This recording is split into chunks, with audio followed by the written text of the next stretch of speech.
Olá, tudo bem? Hoje a gente vai conversar sobre um pilar da justiça. É um princípio super importante, com um nome em latim que pode até assustar um pouco no começo, mas que, na verdade, protege um direito que é essencial para todo mundo. Vamos lá entender o que ele significa na prática? Para começar, vamos imaginar uma cena. Pensa só, uma pessoa vai a julgamento e o júri decide inocente. Fim da história, certo? Só que não. Algumas semanas depois, o promotor resolve tentar de novo com outro júri, acusando a pessoa pelo mesmíssimo crime. Parece um verdadeiro pesadelo, não é verdade? Então, a grande questão é essa. Será que é possível alguém ser julgado duas vezes pelo mesmo crime? Quer dizer, o Estado tem, assim, chances infinitas para tentar condenar uma pessoa?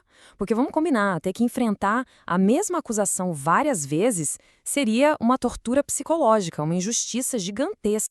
Bom, a boa notícia é que o direito tem uma resposta bem clara e poderosa para isso. E é aqui que entra o tal princípio com o nome em latim nebis in idem. É justamente ele que impede que aquele cenário de pesadelo, de repetição sem fim, se torne realidade. Traduzindo do latim de um jeito bem simples, significa não duas vezes pela mesma coisa. A ideia é, olha, é até bem direta, mas muito poderosa. Depois que um caso tem uma decisão final, seja uma absolvição ou uma condenação, acabou. Fim de papo. Pensa que é como o apito final no jogo de futebol. O jogo terminou, o resultado está definido, não dá para jogar de novo só porque um time não gostou. E o mais interessante é o seguinte: mesmo que esse princípio não esteja lá, escrito com todas as letras, em algumas constituições, ele é tão fundamental que o direito internacional o reconhece. Esse trecho que a gente vê aí na tela, por exemplo, é do artigo 20 do Estatuto de Roma. Sabe o que é isso? É o tratado que criou o Tribunal Penal Internacional, ou seja, é uma proteção com alcance global. Ok, mas como essa proteção funciona na prática? Porque o nebis in idem não é só uma ideia abstrata. Ele, na verdade, se divide em três dimensões, como se fossem três camadas de proteção, para garantir que ninguém escape dessa regra. E aqui está o pulo do gato, essa barreira tripla. Primeiro, é proibido abrir um segundo processo pelo mesmo fato.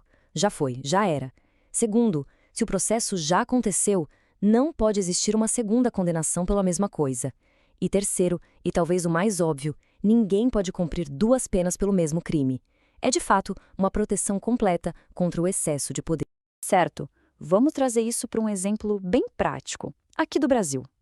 O Superior Tribunal de Justiça, o STJ, tem uma regra, a súmula 241, que é um exemplo perfeito daquela terceira dimensão que a gente falou, a proibição de punir duas vezes. O que essa súmula diz é sobre a reincidência penal, ou seja, quando alguém que já foi condenado antes comete um novo crime. Esse histórico pode, sim, pesar na nova sentença.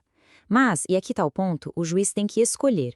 Ou ele usa essa reincidência como uma agravante, ou ele usa como uma circunstância judicial negativa. O que não pode de jeito nenhum é usar como as duas coisas ao mesmo tempo. Porque aí seria punir a pessoa duas vezes pelo mesmo fato lá do passado. É a lógica do nebis in idem na veia. Agora, atenção! Como quase tudo no direito, esse princípio não é 100% absoluto. Existem algumas situações, bem raras e muito específicas, onde essa regra pode ser relativizada. É importante a gente conhecer essas exceções para entender o quadro completo. O próprio Estatuto de Roma, que a gente já mencionou, abre exceções para crimes de uma gravidade absurda, como o genocídio. E aqui no Brasil a gente tem os casos de extraterritorialidade incondicionada. Nome complicado, né? Mas, basicamente, são situações em que o Brasil se reserva o direito de julgar um crime muito grave, mesmo que ele tenha acontecido em outro país e já tenha sido julgado por lá. Mas, de novo, são cenários de exceção. Agora vamos dar um passo atrás para ver a foto inteira. O nebis in idem não trabalha sozinho. Ele faz parte de uma rede, um verdadeiro ecossistema de princípios que, juntos, são os responsáveis por garantir que um julgamento seja justo. Vamos conhecer alguns desses parceiros. O primeiro, e talvez o mais famoso, é o da presunção de inocência. Aquela ideia de que todo mundo é considerado inocente até que se prove o contrário. Ou seja, não é a defesa que tem que provar a inocência. É a acusação que tem o dever de provar, sem deixar nenhuma dúvida razoável, a culpa de alguém. Depois, vem a proporcionalidade. A ideia aqui é bem intuitiva. A punição tem que ser proporcional ao crime cometido. Não dá para aplicar uma pena gigantesca para um delito pequeno. Tem que ter equilíbrio, tem que ter bom senso, senão não é justiça. E claro, não podia faltar a isonomia, que nada mais é do que o princípio da igualdade. A lei tem que valer para todo mundo, da mesma forma. sem privilégios, sem discriminação. É a base de tudo, na verdade. Agora, um princípio um pouco diferente que não está necessariamente escrito numa lei, mas que foi construído pelas decisões dos tribunais ao longo do tempo. É o chamado princípio da confiança. Ele é essencial para a gente conseguir viver em sociedade e se encaixa perfeitamente nessa rede de proteção. O exemplo do trânsito é perfeito para entender isso. Imagina, o motorista está dirigindo com todo o cuidado, respeitando a velocidade, tudo certinho. Ele age confiando que os outros, pedestres, outros motoristas, também vão seguir as regras.